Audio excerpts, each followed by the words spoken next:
समस्याओं से भरा जीवन प्रेरक कहानी। परमेश्वर नाम का एक साधारण सा आदमी था। वो भगवान की सच्चे मन से भक्ति करता था। उसका जीवन समस्याओं से भरा हुआ था, इसलिए वह काफी दुखी भी रहता था। कभी घर में कोई बीमार पड़ जाता, पूरी मेहनत से काम करने के बावजूद नौकरी में सफलता नहीं मिलती, तनख्वाह नहीं बढ़ती। ऐसी छोटी मोटी कई समस्याएं उसके जीवन में चलती रहती थी। परमेश्वर अक्सर यह सोचता था कि वह तो किसी भी तरह का गलत काम नहीं करता है, फिर भी उसके जीवन में इतने दुख, इतना कष्ट क्यों है। ऊपर से वह भगवान की इतनी भक्ति करता है, तो फिर भगवान क्यों उसे अच्छा जीवन नहीं देते। उसे जानने वाले लोग भी उसको प्रोत्साहित करते और कहते हैं कि तुम्हारे साथ सब अच्छा होगा, तुम भगवान की इतनी भक्ति जो करते हो।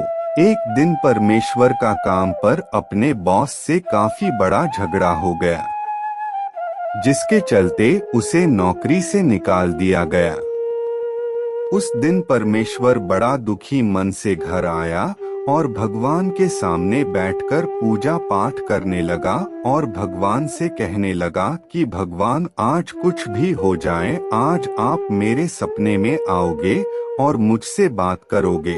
भगवान अपने सच्चे भक्तों की बात जरूर सुनते हैं और उस दिन भी कुछ ऐसा ही हुआ। रात को जब परमेश्वर सो रहा था, तो उसके सपने में भगवान आए। भगवान को अपने पास पाकर परमेश्वर ने अपना मन भगवान के सामने हल्का करना शुरू कर दिया। वह अपनी समस्याओं के बारे में बोलता ही गया।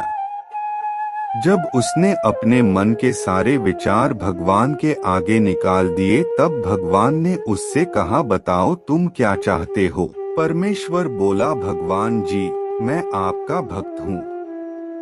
मैं कोई गलत काम नहीं करता, फिर भी मेरे जीवन में इतना दुख क्यों है।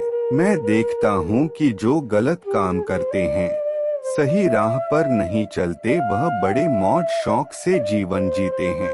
ऐसा क्यों? भगवान ने परमेश्वर से कहा, यह सब एक चक्र है जो कई जन्मों के पाप पुण्य के हिसाब से चलता है। सबको अपने अपने हिस्से के कष्ट भोगने ही पड़ते हैं। फिर भी तुम मेरे सच्चे भक्त हो, इसलिए मैं तुम्हें एक उपाय बताता हूँ। तुम सुबह जब उठोगे तो तुम्हारे घर से 10 किलोमीटर दूर जो पुराना मंदिर है, वहाँ एक बरगद का पेड़ है। वहाँ पर तुम अपनी सारी समस्याएं एक चिट्ठी में लिखकर चिट्ठी को उस बरगद के पेड़ के पास रखकर आना और तुम्हारी सारी समस्याएं खत्म हो जाएगी। लेकिन उसके लिए एक शर्त है, तुम्हें उस चिट्ठी के बदले किसी और के द्वारा लिखी गई एक चिट्ठी उठाकर लानी होगी और उस चिट्ठी में जो लिखा होगा वह तुम्हारे साथ होने लगेगा। परमेश्वर बहुत खुश हुआ और भगवान को धन्यवाद दिया। परमेश्वर जब सवेरे उठा तो उसे सपने की सारी बातें याद थी। वह तुरंत नहा धोकर उस पुराने मंदिर के पास वाले बरगद के पेड़ के पास पहुंच गया। उसने अपनी सारी समस्याएं एक चिट्ठी में घर से ही लिख कर रखी थी। उसने वह चिट्ठी बरगद के पेड़ के पास रखी और जाने लगा। कुछ दूर जाने पर परमेश्वर को याद आया कि भगवान ने एक शर्त रखी थी कि उसे उसकी चिट्ठी रखकर किसी और की एक चिट्ठी अपने साथ लेकर जानी है। परमेश्वर उस पेड़ के पास वापस पहुंचा और उसने वहां पर ढेर सारी चिट्ठियां पड़ी हुई पाई। उसने एक चिट्ठी उठाई, लेकिन उसको खोलने से पहले उसे विचार आया कि अगर इसमें मेरी समस्याओं से भी बड़ी समस्या लिखी हुई होगी तो यह अच्छा नहीं होगा। उसने उस चिट्ठी को वापस रख दिया और दूसरी चिट्ठी उठाई। फिर उसे विचार आया कि हो सकता है इसमें कुछ बहुत बुरा लिखा हो। शायद इसमें लिखा हो सकता है कि उसका कोई परिवार का सदस्य गंभीर बीमार हो या मरने वाला हो या कुछ उससे भी बुरा लिखा हो। उसने एक के बाद एक कई चिट्ठियां बदली, लेकिन हर बार उसकी एक भी चिट्ठी को खोलकर पढ़ने की हिम्मत नहीं हुई। उसने सोचा, इन सभी चिट्ठियों की समस्याओं को अपनाने से अच्छा है मैं अपनी ही समस्याओं से लड़कर उनका सामना करूं।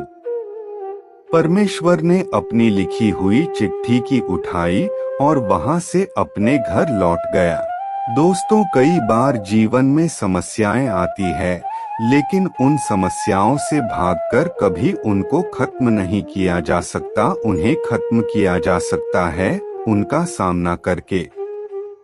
दूसरों के जीवन से तुलना करके दुखी होने से अच्छा है हम अपने जीवन की प्रॉब्लम्स को अच्छे से समझें, उनके मूल कारण तक पहुँचे और उनसे छुटकारा पाएं।